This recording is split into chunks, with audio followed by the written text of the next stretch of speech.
Magandang Sanosenyo at Happy Tanglawan Festival. Ngayon ay ikalawang araw ng Tanglawan Festival at ito ang araw ng turismo, agrikultura at kooperatiba. Nandito tayo ngayon sa Barangay Paradise 3 Covered Court para sa Tanglaw Agri-Turismo Expo at Kadiwa ng Pangulo.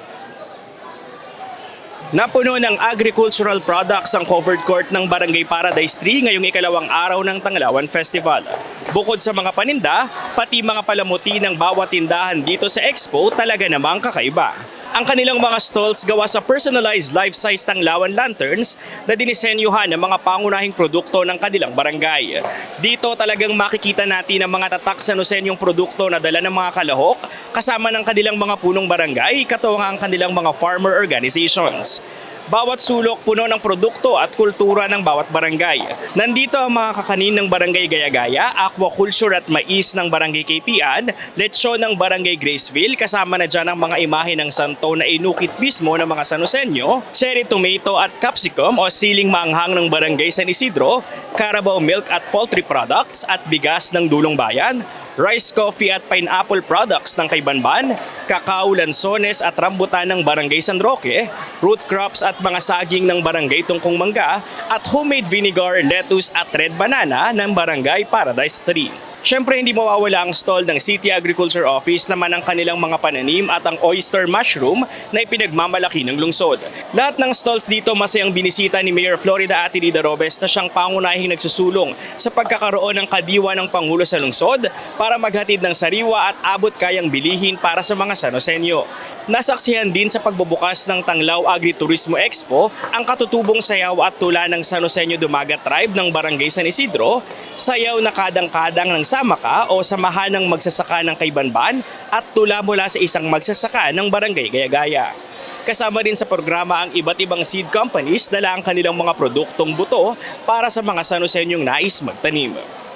Pinapakita natin sa buong Pilipinas na kahit po tayo ay malapit sa gateway of Metro Manila, kaya natin itaguyod ang ating mga kapwa magsasaka.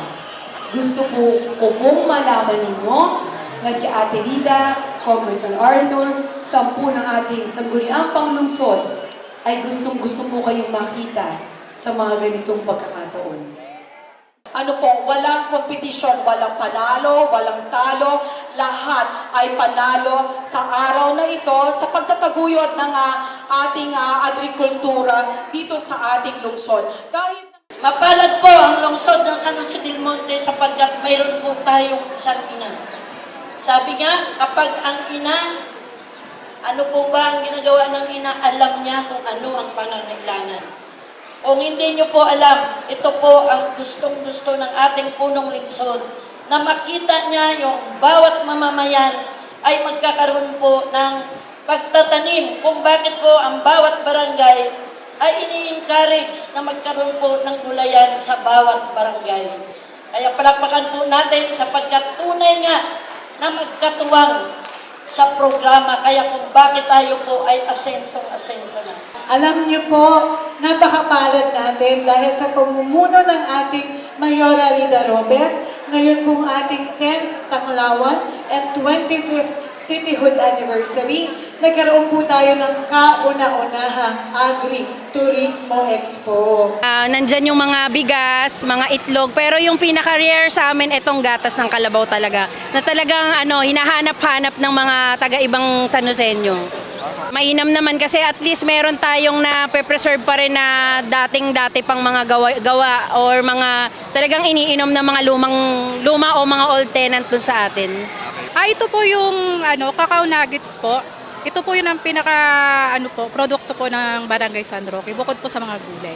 Yes po, sariling tanim po namin, sariling produkto po namin, kami po nagpa-process kung paano po gagawin. Pang hot choco po at pang champurado po, yun ang pinakamasarap.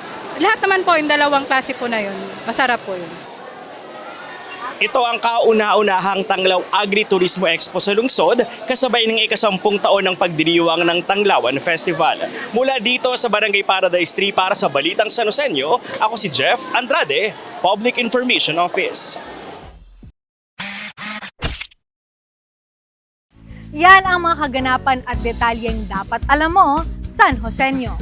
Para sa napapanahong balita at impormasyon, doble aksyon at solusyon, mag-subscribe na sa official social media pages ng Pamahalaang Lungsod ng San Jose del Monte, Bulacan. Maraming salamat, Arya Sanosenyo!